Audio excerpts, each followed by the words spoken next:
Alleluia. And we're going to sing another song that's going to get your quotas of Alleluias in before Ash Wednesday this week. So please join in singing. This next song was taught to me by some Holy Cross seminarians from Tanzania and Uganda. It's a version of the Lord's Prayer with Rejoice in the Lord, Alleluia. Enjoy.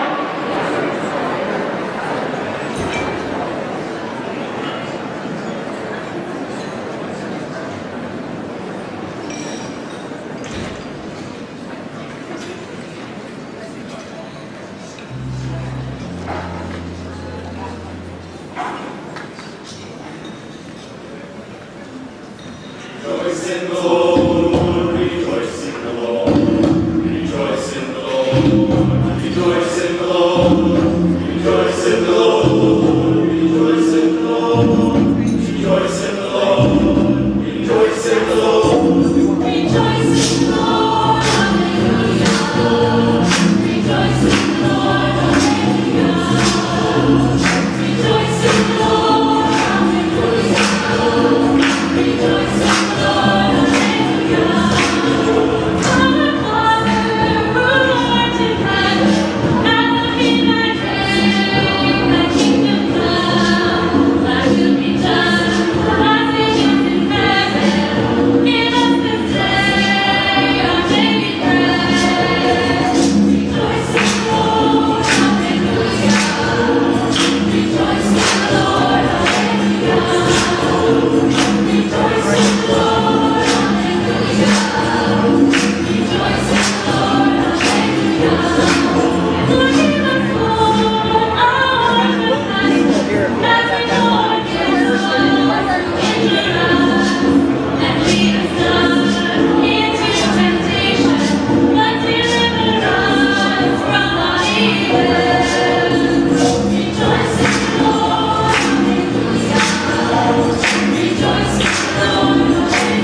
Grace is my middle name.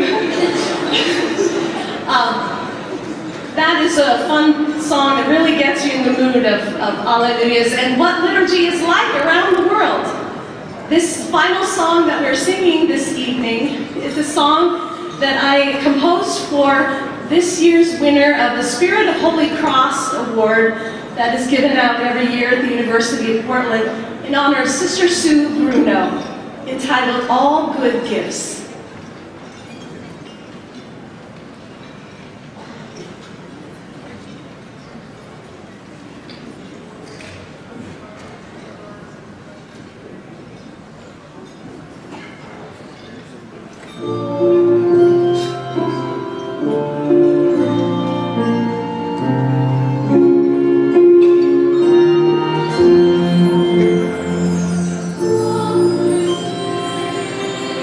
Oh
5 years ago, I was a participant in the Loyola College concert choir, and I don't think I would make the group today. I don't think I'd be quite as talented with my bass voice. Well, welcome everyone. Thank you for being here. On behalf of the Board of Directors, on behalf of our Executive Director, Dr. Rick Burkell, and all the staff of Catholic Charities, welcome. We're so glad you're here tonight. Welcome to our celebration of hope. Thank you for coming closer, and by your generous and intense delivery of your spirit, your soul, to our clients, we think we can make a difference in the world tonight and every night. So, I'm Joe Schneid. I'm the chair of the board of directors. And I'm Sarah Granger, manager of donor engagement. Your presence here tonight is such a gift. Thank you for being here. Over the past 6 months, I've had conversations with many of you in preparation for tonight, and I've been struck by how important the mission of Catholic Charities is for you. It's how you answer the call to serve and care for the most vulnerable in our community. You're proud that we honor the human dignity of everyone who comes to us, and you're committed to lasting solutions to poverty and injustice. So I look out at this amazing gathering and I see an ocean of generosity and goodness where we all belong. And our participation in this Catholic Charities family, it truly makes a difference. Thank you. Well, this is our 20th celebration. How many of you were here at our first one? It was a much smaller venue. I see a few hands. How many of you have been here for at least 10 of the 20 celebrations we've had? Boy, I do see quite a few hands. Thank you for coming. You know, and then how many of you are here for the first time? Whoa, I can't hear you. Say that again. All right. I hope that soon, before you know it, you will have been to 10 of the next 20 events. You know, this is late February. Some of my favorite events have been around St. Patrick's Day weekend. We even had one year where we had this really nasty green beer. I don't know if you remember that one, but that was fun. Right? And I see Archbishop Blasny is here. Thank you for coming. I remember that year he gave me, and probably all of us, a special dispensation so we could enjoy that green beer a little bit more. So thank you. So a very special thank you to Providence. Providence is our presenting sponsor. Thank you for being here. Thank you not only for your monetary assistance, but also for the participation that you share on our board, and also on the great programs we do together with your great organization. So thank you, Providence, for being here. I'd also like to thank our platinum sponsors, includes the Archbishop, the Archdiocese of Portland, the B.T. Lester and Regina John Foundation, the Clark Foundation, and Colleen and Werner Nisler, and Touchmark, who you'll hear from a little bit later tonight. So thank you. There are quite a few other sponsors, and I'll let you read them inside our brochure. Yeah, thank you to all of our sponsors. We are so grateful for your partnership in our work. So we hope you're ready for a great program in a little bit. We will have a special message from our beloved Pope Francis, followed by remarks from our Executive Director, Rick Burkell. Catholic Charities, we have roughly 1,500 people who call or come to our offices every month in need of help, in need of hope, in need of home. And Rick will talk about what that looks like, what that feels like for our clients to be in need of home, and what our response is to help them on their journey and to partner with them. After Rick speaks, we'll have a story from a client. Sherry will share her story in a video. She was without a home for 3 years. And then before the dancing and the party really gets started, we will hear from Werner Nisler. And he will speak on behalf of him and Colleen They are our chairs tonight. They're the chairs of the 20th anniversary of Celebration Republic. We are so grateful to Werner and Colleen Nisler for your leadership, your service, and your partnership with us. So, a final thought, and indulge me, and I'll read a little bit here, but when we help others, we're also helping ourselves. We can't be whole unless we're helping others be whole as well. And so we want to make our community better, and we can start tonight by helping our brothers and sisters by participating in Catholic Charities events like this. I'd like to read something from an article that Rachel Naomi Remen wrote 20 years ago. It resonates tonight. And I'll paraphrase a little bit, and if you find me later, maybe I can get you the link to the full article. But she wrote, perhaps the real question is not how can I help, but how can I serve? She went on to say, we can fix without serving, and we can help without serving, and we can serve without fixing or helping.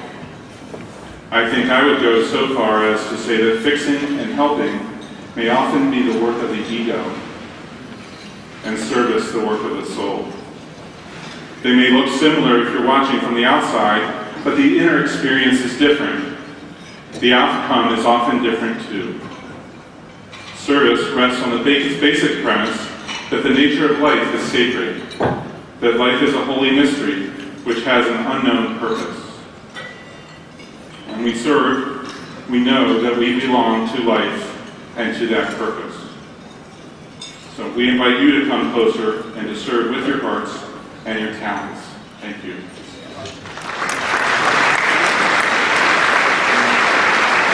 We'd now like to invite Archbishop Sample to come up and bless this evening and bless our meals. And then once he's finished, we'll come back and visit with you after dinner. Thank you.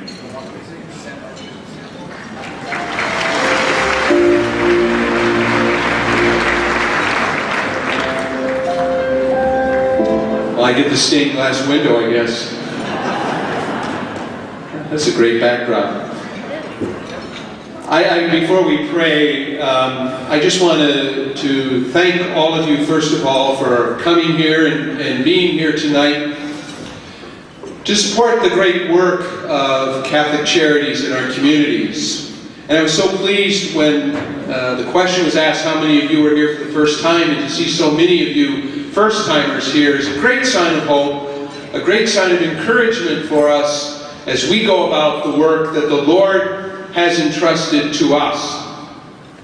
I want you to know I'll be coming up just in a couple of months now on 4 years here as the Archbishop. And I want you all to know in this room that the work of Catholic Charities has truly become one of those things that is my true pride and joy.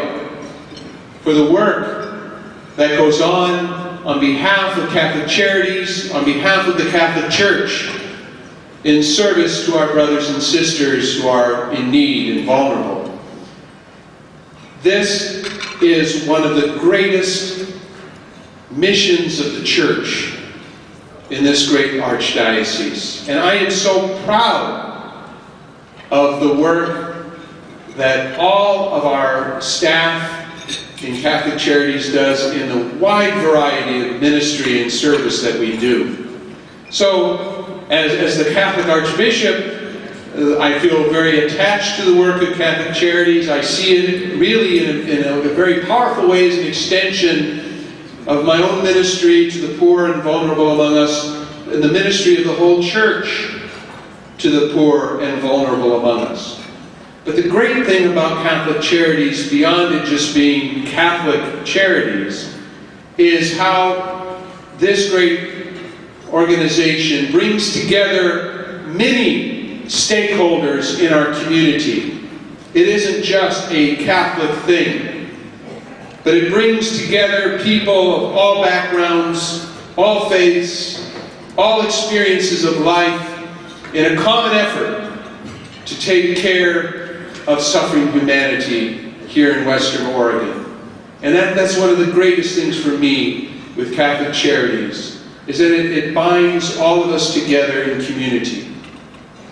And I know so many of you here tonight do not share our Catholic religion, but you're here tonight because you believe in the mission that we are about here together.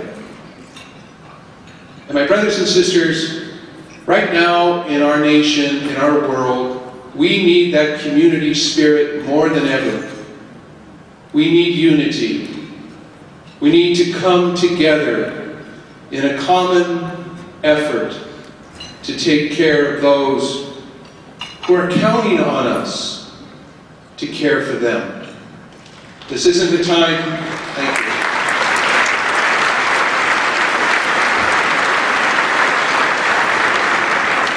This isn't a time for divisiveness, but it is a time for unity. Unity in the common cause that we all share.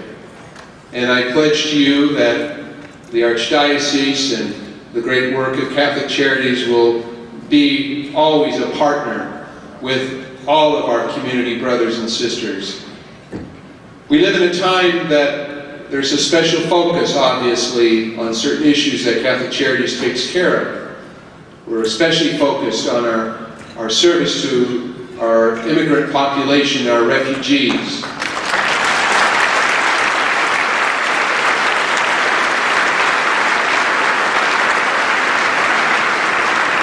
And we need to stand by our brothers and sisters.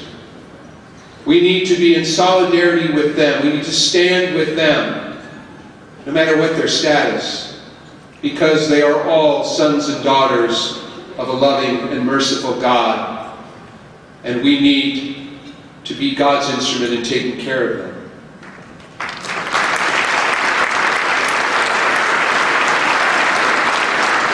And even though there's a special focus on a particularly vulnerable population right now, the needs of people goes on always in very many hidden ways that we don't see national press attention drawn to. It's all of those vulnerable people who are in need that we serve always. And I thank you all for your generous, kind support for the work that we do. And so let us pray. In the name of the Father, and of the Son, and of the Holy Spirit. Gracious and loving God, you are the source of all goodness and of every blessing under the heavens. We thank you for all your wondrous gifts. We thank you for all of those who work in the service of the church, in taking care of the vulnerable and the poor among us, all those who are in need, for the stranger in our midst. We ask you to bless their work and the work of their hands. We thank you also for all of these wonderful people, Father, who come here tonight to support us in our effort. We ask you to bless them and bless their generosity and their goodness. We ask you to take care of all those who are in need among us. We ask you to drive fear and anxiety from their hearts as we seek to bring them your comfort, your mercy, and your love. We thank you for the food we're about to share. May it strengthen us in this great work. And as we share this wonderful time together tonight, help us always to be mindful of those who do not have our blessings and who go without tonight. And help us to be generous in continuing to take care of them. All of this we ask through Christ our Lord. Amen. In the name of the Father, Son, and the Holy Spirit. Amen.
begin our presentation.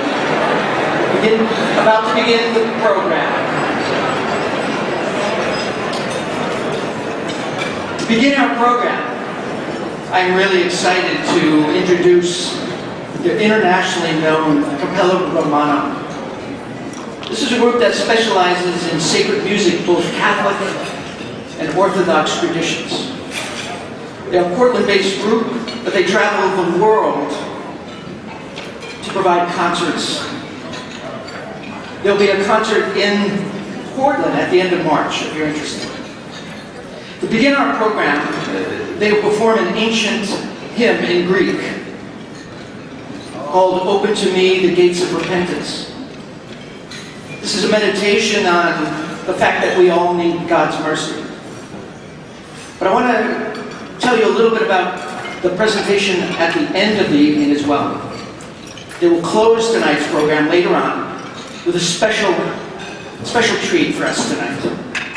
Associate Music Director John Michael Boyer has written a great doxology in Byzantine chant in honor of this event and dedicated to Archbishop Sampson.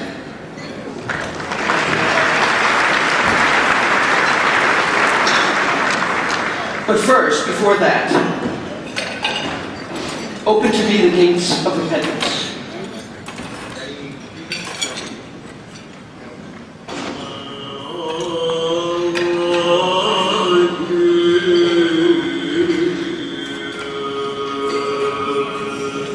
Oh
dear brothers and sisters in Christ, I send you my warmest greetings of peace and abundant joy. The joy of the gospel fills the hearts and lives of all who encounter Jesus. That encounter with the Lord Jesus sets our pace. It changes the course of our lives. As Jesus called the apostles and the early church to follow him, the course of their own lives changed. We are called today to respond in the same way. We're called to be in the streets, inviting and serving those who have been left out, to make sure they're no longer left out. We see the image of God in each person's eyes. Now, unfortunately, human beings are themselves considered consumer goods, to be used and then discarded. We have created a throwaway culture, which is now spreading. We do not only live it, but we help it to spread. It is no longer simply about exploitation and oppression, but something new. Exclusion ultimately has to do with what it means to be a part of the society in which we live. Those excluded are no longer society's underside, or its fringes, or its disenfranchised. They are no longer even a part of it. They are discarded, excluded from society. The excluded are not the exploited, but the outcast, the leftovers. They are surplus. No one is to be a leftover. No one is to be excluded from God's love and from our care. As Catholic Charities workers, board members, donors, parish social ministers, volunteers, and organizations, you bring that joy with each and every encounter you have. I know that the work that you do in the United States of America, in Catholic Charities, in your local diocese, and on the national level, on behalf of the poor person, the lonely single, the elderly shut-in, the young family, the homeless adult, the hungry child, the refugee youth, the migrant father, and so many others, allows them to know and experience the tremendous and abundant love of God through Jesus Christ. You are the very hands of Jesus in the world. Your witness helps to change the course of the lives of many persons, families, and communities. Your witness helps to change the course of your own heart. Finally, what you're doing here today, gathering together persons and communities to do the same, must continue in all your work. I am grateful and give God praise and thanks for the great work that you do every day.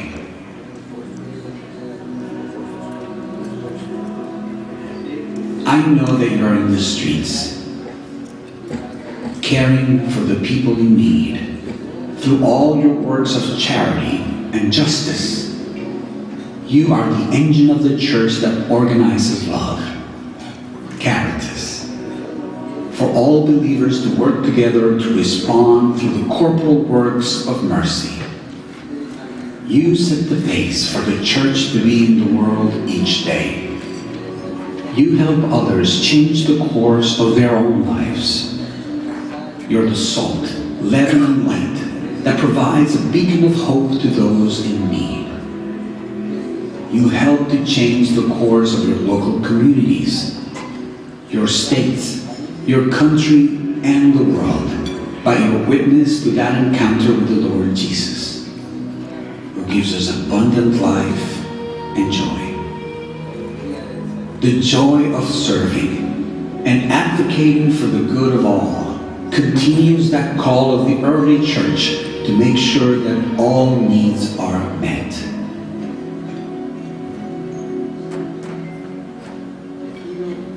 I ask that you seriously see your own leadership as service, that you practice mercy, which is a core Christian message for us, and that you keep the poor always before you in all that you do. They will precede you in the kingdom of heaven. They will open the gates for you. We're called to be a church, a people of and for the poor. And I also ask that you please pray for me, because I need it. I bless you with all my heart.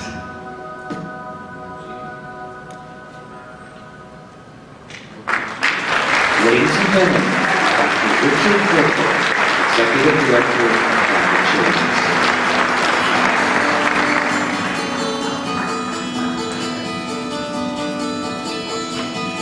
Well, thank you all. Thank you all for being here this evening. It's a beautiful message from Pope Francis. And I want to thank Ellie DeMoro, who is the voiceover for the Holy Father. Thank you. Great job.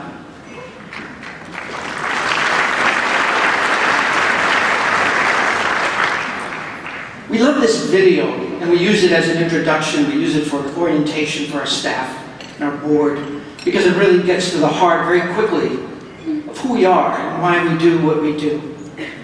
The Holy Father reminds us that the roots of all charity begin in an encounter with Christ, with a loving Father, a loving God. And that encounter changes our hearts. When our hearts change, we begin to see no difference between friends, enemies, our neighbor, the stranger, because we see the image of God in people's eyes. And the Holy Father reminds us that we're at a critical juncture in our history, when there are people, children of God, who are being discarded, who are viewed as human garbage. And this can't continue. This cannot be. And he calls us to reach out to the margins of society, to reach out to the most abandoned, those who are rejected, those who are outside of our community, and to bring them in with love, to bring them in with charity, to form a bond with them. He asks us to bring them home, to bring them into our church, into our community, into our home. And that's the theme of tonight's gala, In Need of Home. Because all of the people that we serve in Catholic Charities, with your help, all of them come to us in need of home.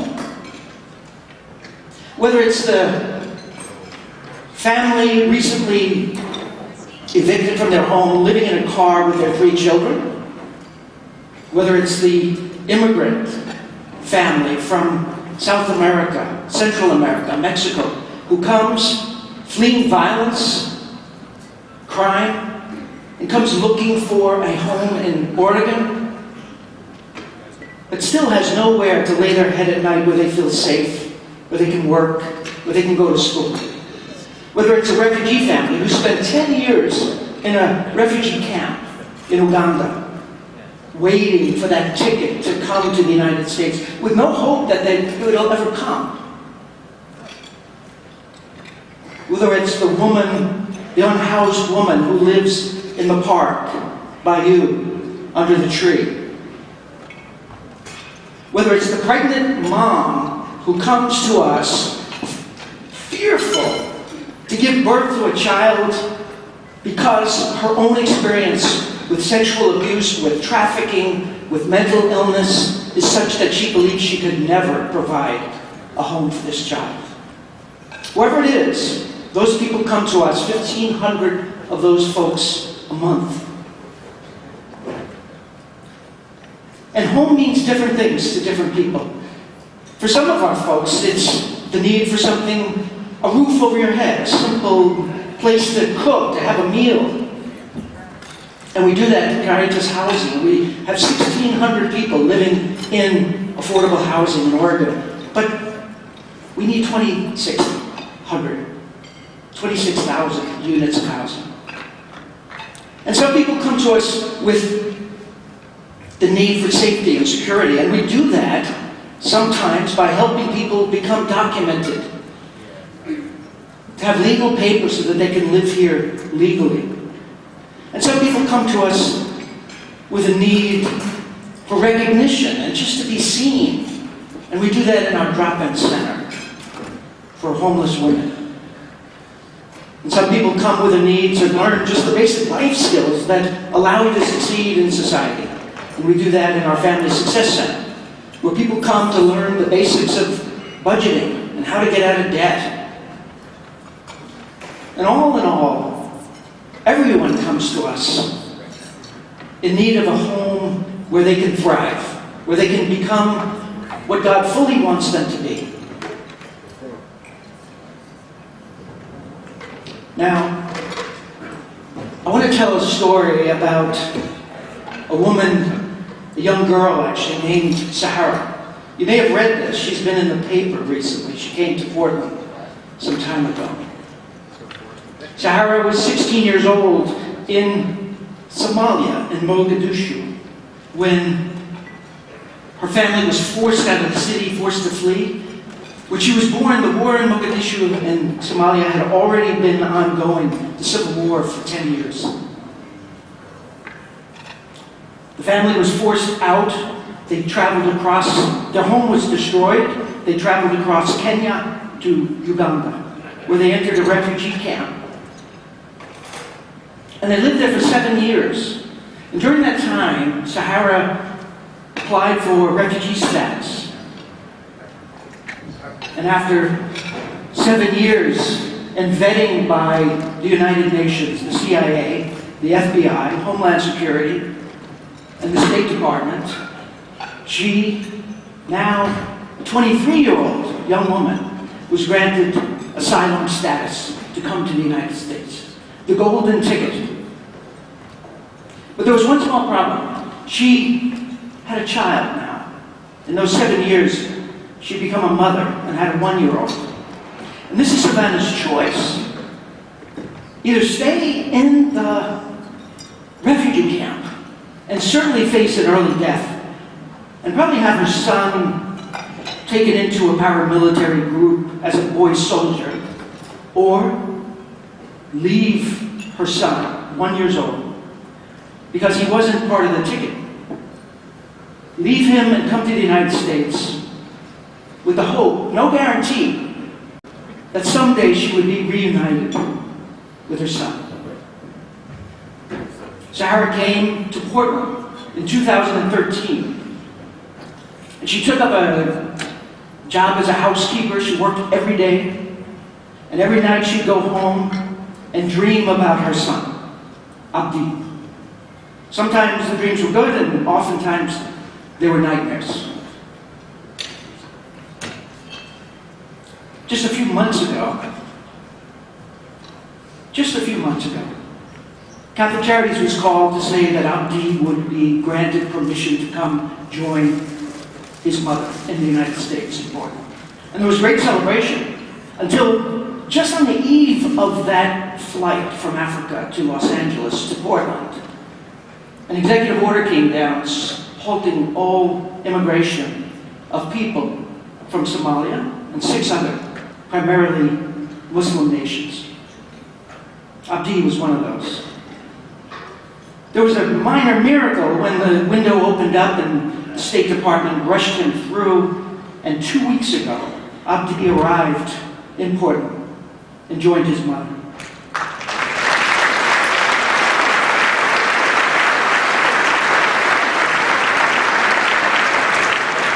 You know, I think this is the story of immigration. And I know this is something that is delicate to talk about, but this is the story of immigration. Parents and families hoping against all odds that they can find a safe place to come. People hoping and taking great risks to save their families, to bring their families to a place where they can thrive. Taking great risks to come to the United States. Sahara, to me, is the exact kind of person that we would want to have here in the United States. Her perseverance, her dedication, her faith is awe-inspiring. The fact that for more than 20 years, she kept the faith that someday she would have a life. God buoyed her and lifted her up all those years. You know, I worry about whether Sahara and her child will do well here, whether they'll thrive in the United States, whether they'll be accepted, whether her gifts will be recognized, and whether we will bring her into our community and our society. And I worry about whether 20 years of trauma will be something they can overcome and really learn a new way of living in a foreign country. But I think of, you know, my own grandmother who made a similar leap of faith in 1911. She came as a young beautiful Irish woman from Galway. Irish were persecuted at that time, and they were in great poverty. And she came here, and I wonder what would have happened if the United States had said, "You're not allowed. You can't come. Go back." I wonder what would have happened. I certainly wouldn't have been here. I certainly would not have been here. And so, I know that immigration is a tough issue for us, but thankfully we have Catholic social teaching and the U.S. bishops who have given us great guidance in this area. There are three principles the bishops ask us to keep in mind as we think about immigration and the church. One is this: people have a right to travel, to migrate, to sustain their families, to save their families. Number two, nations, countries have a right to control their borders and to regulate immigration. Number three, that regulation and that control of the border must be done with justice and with mercy.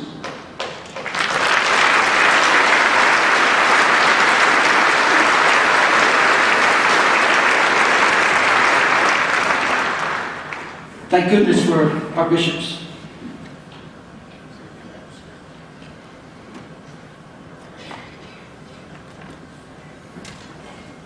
I want to say that in the meantime, what we must do as a church and as Catholic Charities is continue the work of welcoming the stranger. At Catholic Charities, our Immigration Legal Service team works with people, 1,000 people a year, who come to us mostly from South America, Central America, Mexico, and have a legal claim for asylum. They're either fleeing violence, terrorism, abuse, and they have a legal claim. It's a difficult claim to make in court, and that's what our legal attorneys, that's what Catholic Charities does, not only here in Portland, but across the country. And we win a lot of those cases. We help people come as permanent residents to the United States legally. That's what our legal team does. 1,000 people a year. Our refugee resettlement team. They work with people who have already been granted asylum. And asylum is a status that, the United States and its allies invented after World War II. After World War II, We brought a million European refugees to this country. This year we'll bring 50,000 refugees to this country. But our refugee team works to integrate people who have been granted asylum, permanent resident status, integrate them into the life of the United States, to learn how to take a bus, to learn how to enroll in school, to learn how to vote, well, they can't vote, to learn how to apply for citizenship. And I want to mention one other program at Catholic Charities, El Programa Hispano Católico. Another example of a program specifically tailored to greet the stranger in a way that feels like home. 100% of the staff at El Programa are bilingual. 90% are bicultural. They come from the same roots, the same culture. They understand the need of the immigrant. And if you go to El Programa, you're greeted in your native language. You can get services in your native language. It feels, perhaps, like you might be at home. I can't think of any greater way to welcome the stranger. These are the kinds of things we do, and all of our programs at Catholic Charities, of course, are open to refugees, to immigrants. But these are the ones that take the lead in getting people here safely and integrating them into our community. Now, I want to say that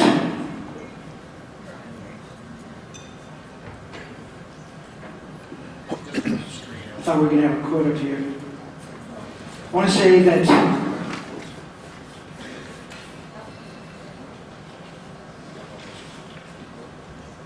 quote for Pope Francis. He says, "The poor should not just feel at home in the church, they should feel at the heart of the church."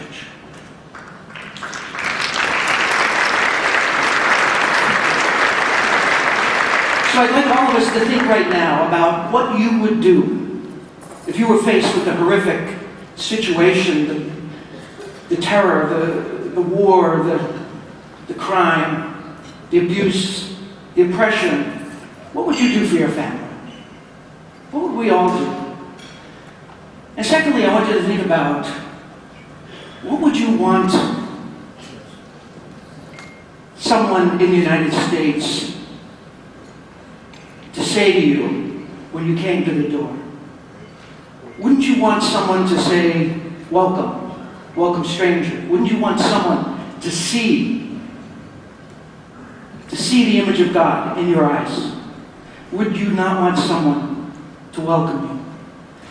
With your help, that's what we do every day. Thank you so much. Thank you so much for your support, for the work you do in all our parishes. We can't do this without you. We love you, and God bless you all.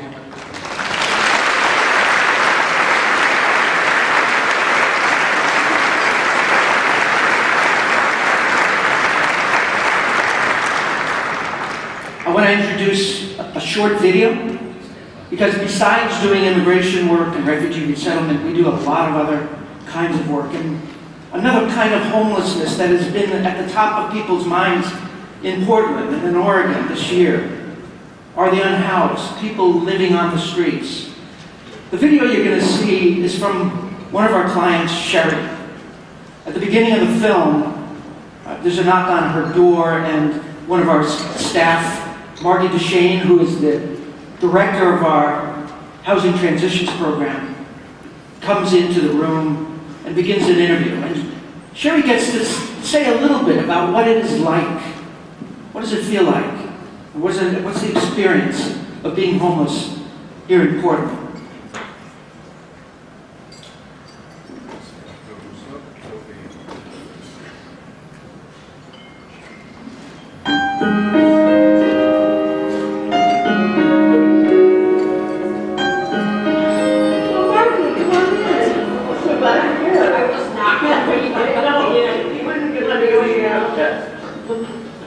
see you.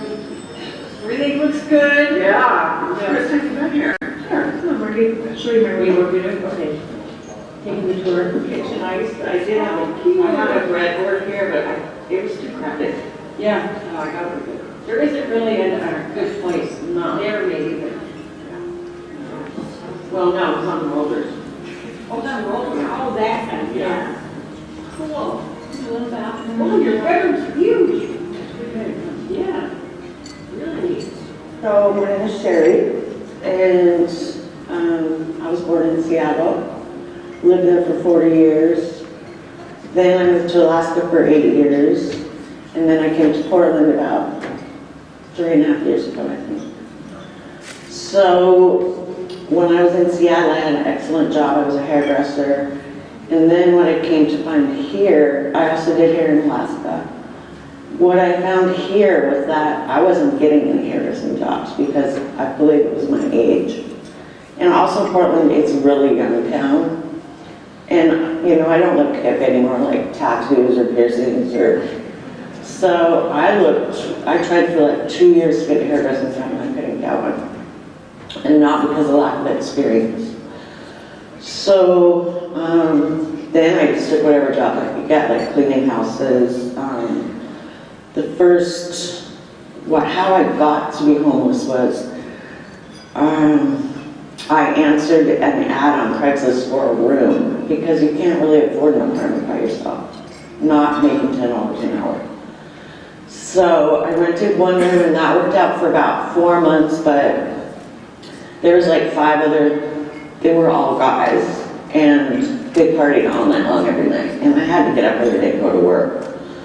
So I moved from there, and I stayed at my sister's for a couple months, and then I found another room, which I rented on Craigslist, met the guy, seemed really nice, and we got along for about a month, and then he met a young woman, and they started doing drugs, and it was like, okay, that wasn't working out for me either. So I had a full-time job. I worked for this family, and luckily I worked for this family because they weren't there, so I could clean myself up. I could put my clothes in the dryer when it had rained out. I had 2 hefty bags that I had, like my sleeping bag and some clothes, a little bit of food, and I slept under a tree the first year. I went to the shelters first, and the shelters were just, everybody was sick, they're dirty, people would steal your things, and it was too stressful. And so I chose rather to live under a tree than go into the shelters. And I was in a nice park in a nice neighborhood, and nobody could really see where I was at. I had a really good tree. So I was pretty incognito, and every day I would just get up. I'd get up at like 5, and then I worked out in Hillsborough. So I would take the train and go to work every day, and then in the wintertime it's dark by the time I get off work, so I would just climb back under my tree and go to sleep, have a little bit of, I'd heat my dinner up like in the microwave where I worked before I, was to take my train ride back home so that I had something to warm to eat. So I think one of the hardest parts about being homeless is you can't eat properly. You can't cook. So, and I seeked help after the very first year. I looked for help for 2 years. And there's so many homeless women and people out there that there's not enough for everybody. There just isn't. It can happen to anybody at any time. And you saw, when I was living in Seattle, you saw a lot of homeless people there too, but I've never seen anything like what's going on in Portland right now. It's really sad. I had a couple tarps, and when it rained really hard, you couldn't even drag the sleeping bag to it, even with the tarp on. So you basically have to ditch your blankets a lot. Or dirty, really dirty clothes. You just throw them out. So being warm is, I think, one of the major things. So there's a lot of sadness, I think. So I think it's definitely helpful if you have a job that you can go to so you can at least have the interaction with people, the pride that you're working still, that you're trying to get out of what situation you're in. I was tired of being under the tree, and so with my tax return, which was a chunk of change, then I was able to, I wanted something I could sleep in. And I don't even drive. I don't even have a driver's license. I bought the car to sleep in. I would move it around, you know, a block at a time, but I don't need to drive. But the car was where I made my home, I guess. And I felt a lot safer to be in the car.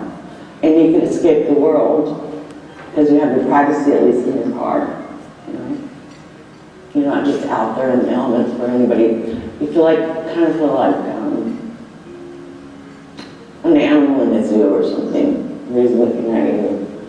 So, and the Easter Seals program is for people that are 55 or older, and I had just hit 55. So, like the first year I wouldn't have been able to do Easter Seals, or the second year, because I was at 55 yet. So as soon as I got to 55, I got into the Easter Seals program, and I was already taking my showers at Catholic Charities, and so they made it my host agency. And so I just did 6 months there, and I'm sad to be leaving. Both Central City Concern and Catholic Charities helped me to get this apartment. And I actually applied for a grant, and I got it. So I'm one of the lucky ones. Not everybody's going to be as lucky as me. Because even if you do get the apartment, you have to be able to afford to keep the apartment.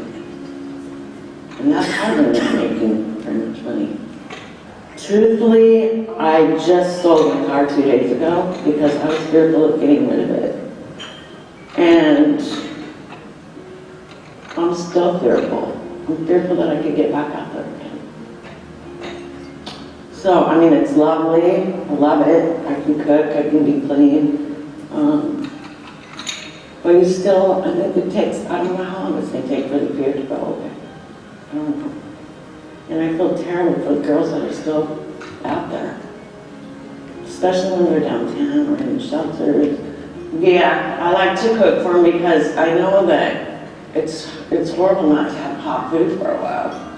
And what does it cost me to make a pot of beans and rice? Nothing.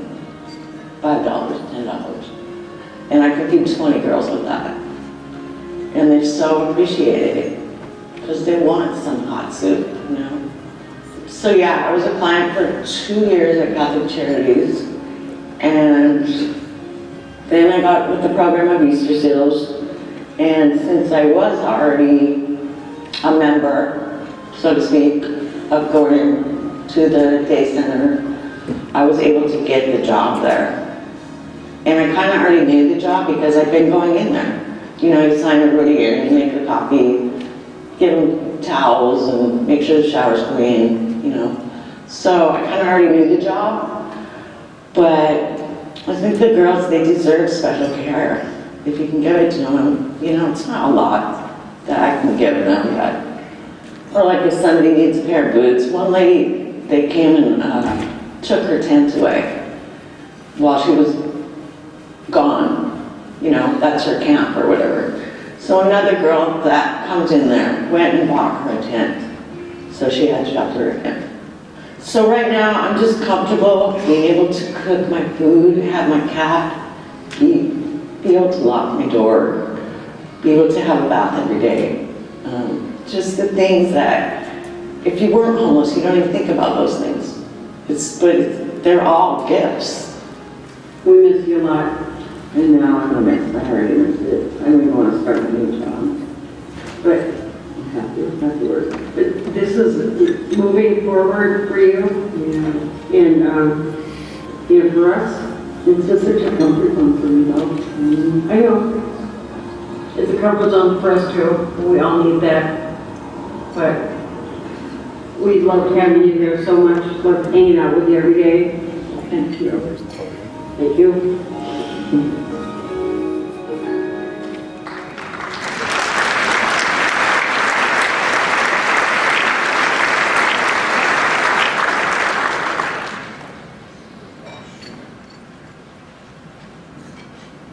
So, just a couple takeaways from Sherry's video. You know, it takes a lot of different agencies working together to do this work. And in this next year, Catholic Charities is significantly expanding our services for unhoused people, particularly for women. We're not going to talk about that tonight, the specific services, but I can tell you it is a major initiative for us in a variety of areas.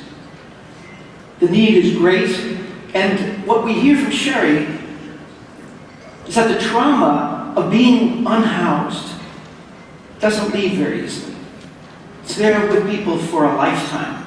That trauma is difficult and changes the course of someone's life. So thank you again. I want to introduce now our hosts, Werner and Colleen Nisler. Take it away.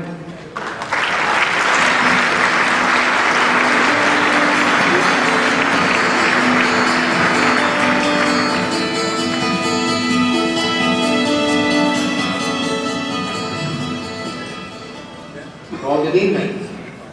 To follow Archbishop Sample and the Pope and Deacon Burkle, I'm not sure what more I can say. But I have to say that tonight you don't see any desserts. And that's part of their strategic plan. Is that not only you have to listen to me, but also you have to go through and write out your cards, and then the desserts will be forthcoming.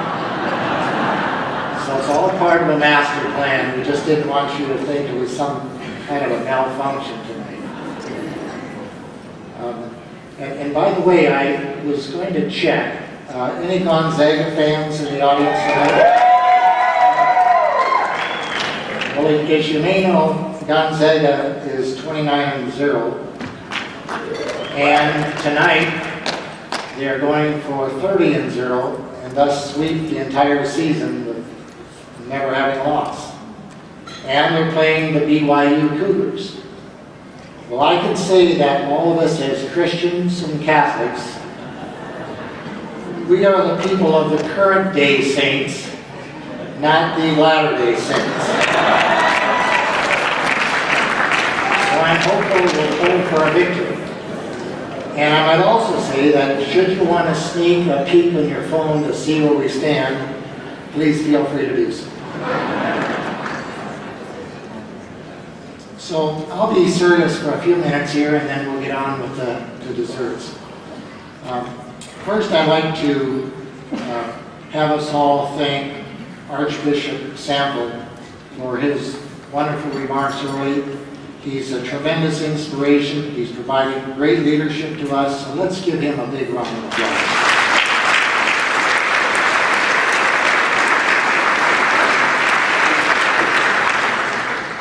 Next, I'd like to thank all of our sponsors, all of our table hosts, the board and the staff of Catholic Charities, all the volunteers, and all of you here tonight. I'd like to ask the Catholic Charities Board, the management, the staff, stand. Let's give you a big round of applause.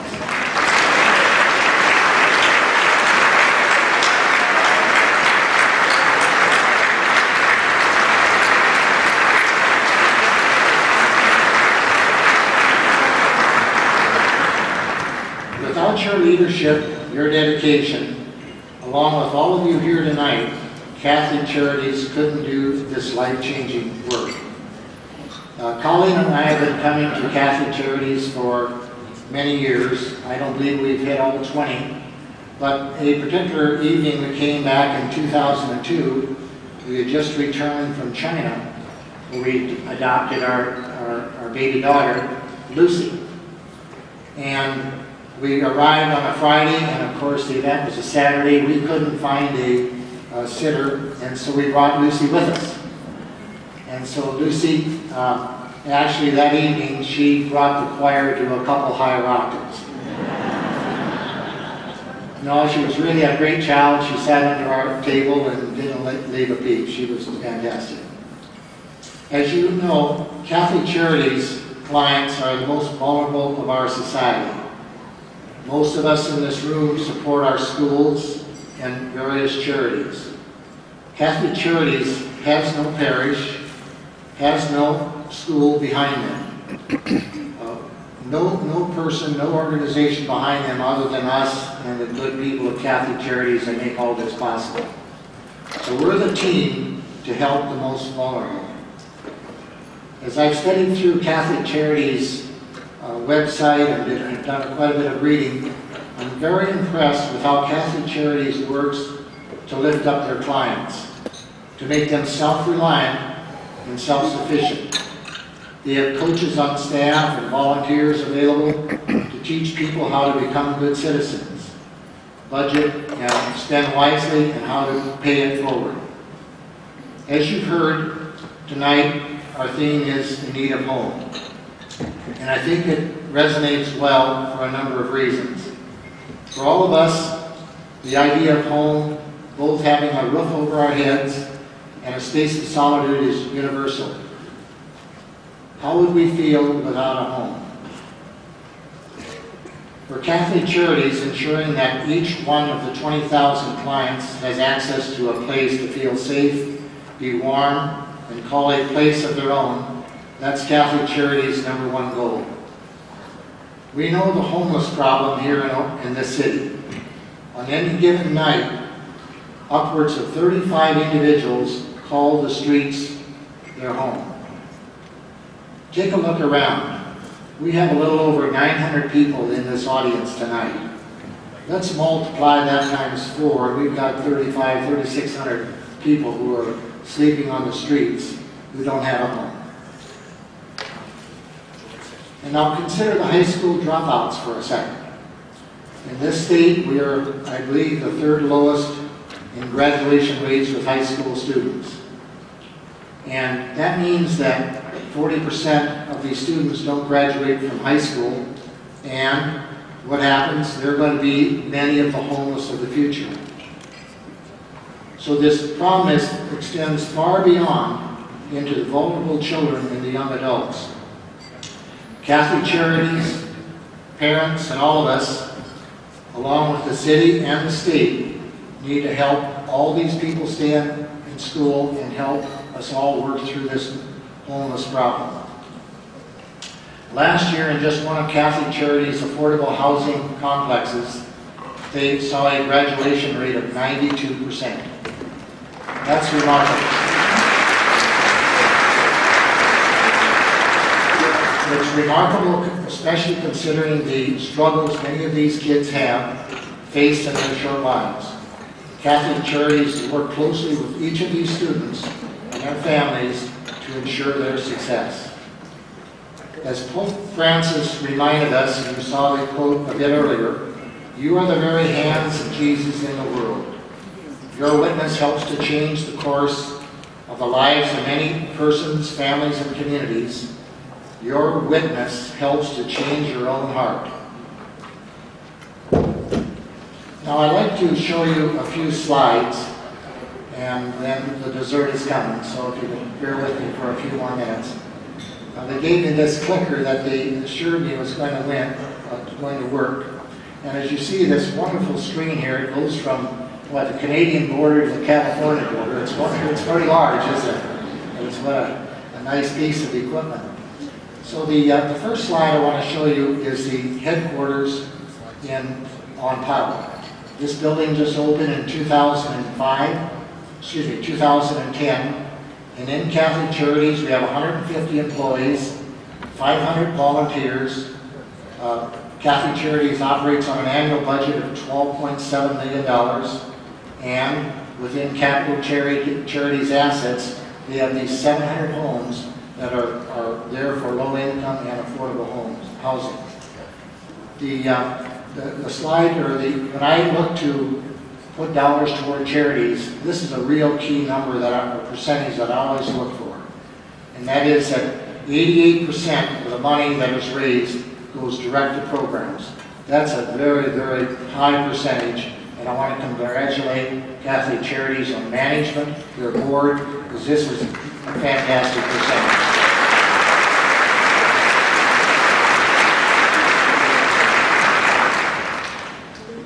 The next slide reflects how Catholic Charities made a changing impact on these people. They worked with 200 pregnant women and young mothers. They had 1,300 cases of domestic violence. They worked with 300 people on financial education. They worked with 900 homeless people, 500 refugees, and 2,700 children. Now, as you look at the children to adult ratio, I believe they work with 35% children and 65% adults. So you can see the priorities are properly placed by them working on the youth and helping them pay it forward, having them become self-reliant, and all of a sudden I think that'll help us as a society. Now, I've also laid out a couple slides here on the impact of where your money can go or can be used for various items. The first one is for a $500 gift, 5 seniors to keep the electricity on, 1 technology scholarship to students. And by the way, for those of us who have extra computers sitting around, let's try to get those over to Catholic Charities, because these are the tools that are going to help them become better people and become more knowledgeable. Another use of the $500 is 1 month of meals at a local at the drop-in shelter. Now if we move to $1,000, that can care for 2 survivors of domestic violence. Legal assistance for people who want to become citizens. And by the way, Catholic Charities has on their staff 6 full-time attorneys, and last year they went through the legal steps to make 500 of them legal citizens. So that's all part of this process to bring forth people in a way that all of a sudden they become great citizens for the United States. If I now move to the last slide, that's on $5,000. This one, of course, helps 2 mothers with a year of care and management support, provides 20 clients with financial education, and 2 homeless women transition at a home. Now, there may be some here tonight, because their company bought a table, the company bought the table and they feel they may not have to give. Well, you don't have to give anything, but I'd certainly ask that you might step forward and donate individually also. There may be some here who just received a raise or a bonus, and I ask that maybe some of that money be paid forward and toward Catholic Charities. And there may be struggling college students or those of you who do not have any money. No worries. We're just so thankful that you're here this evening, and you can hear these stories and go through these steps, and maybe you'll be inspired to give in the future.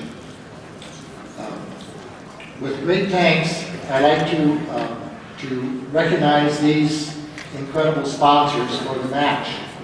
These individuals are bringing forth the matching dollars, and tonight, for every gift greater than $500, there will be a match for an equal amount. So I'd like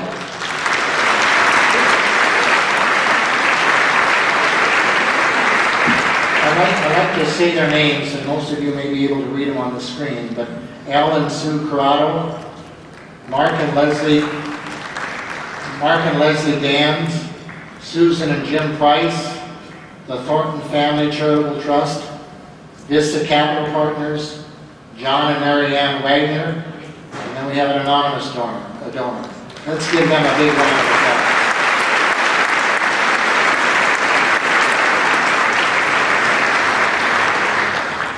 As you reflect on the stories we've heard tonight, I hope you'll be generous and give from your heart. We all walk this way but once. So let's walk together as a team to make the lives of the most vulnerable the very best we can. I'd like to have you also think in terms of increasing our gain, and the fact that let's join together and build more homes that make a significant difference in the lives of the homeless of Portland. And just very quickly, if you look at it from this viewpoint, currently Catholic Charities has 700 low-income and affordable homes. Now, we need 3,500 homes to care for the homeless here in the city of Portland. And each one of these buildings that Catholic Charities has is about 100 homes. So that means we need 35 buildings, and we could make a significant dent on the homeless here in Portland. And I understand also that to bring a 100-unit complex together, it takes about $200,000. Now I know there are those in the audience who are builders, developers, bankers, entrepreneurs, and if all of us can kind of step up our game, I think we can continue to really enhance and decrease the homeless here in Portland. But it's going to take all of us working together. So I challenge all of us to step forward with bigger contributions.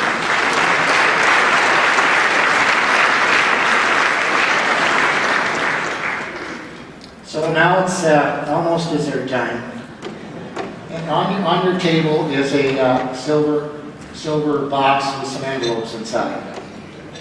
If you pass it around and make a gift, if you can, and fill out the pledge form, please make sure you put these gifts in a single large envelope at your table. Volunteers will answer questions and collect the envelopes. Regardless, again, of what you may be able to give, if it's even nothing, that's okay. We just really appreciate you being here. While you're completing your cards, a cappella romana will be performing to bring our evening to a close. And as soon as they're done, desserts, drinks, and dancing. So on behalf of my wife, Colleen, my family, and myself, and Catholic Charities, it's been an honor and a pleasure to serve as your event chair this evening. God bless you, your family, and your loved ones. Thank you.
Hello out there.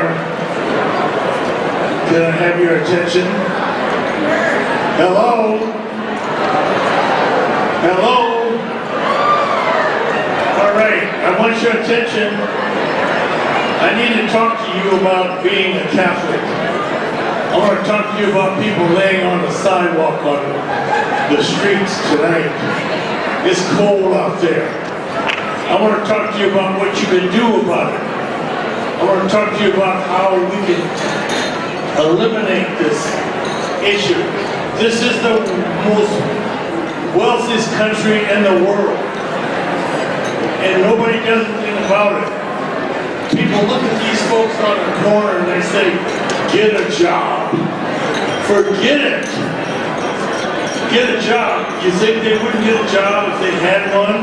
You think they're out there because they want to be out there? Because they don't want to be out there. They want to have a home. They want to be warm and nice, and they want to have a home and a place to go to. And it's up to you. It's up to you to do it. Because if you don't do it, nobody's going to do it. And that's why I'm here. I'm not here to make any issues. I'm not here to make any statements. I'm only here to say that we should do better. We don't have to live like this. We don't have to do these things. Go buy some blankets. Get something for those people who are living on the street. It's very cold out there. Can you imagine 32 degrees and you want to go to the bathroom? Think about it. That's why I'm here. I'm Norris Hibler, nobody. I'm not here to make any statements. I'm here to tell you what you can't do. So I'm asking you, as good Catholics, and as good people, to take care of it. I gotta go. Thank you very much. Bless all you. Bless you. And bless them.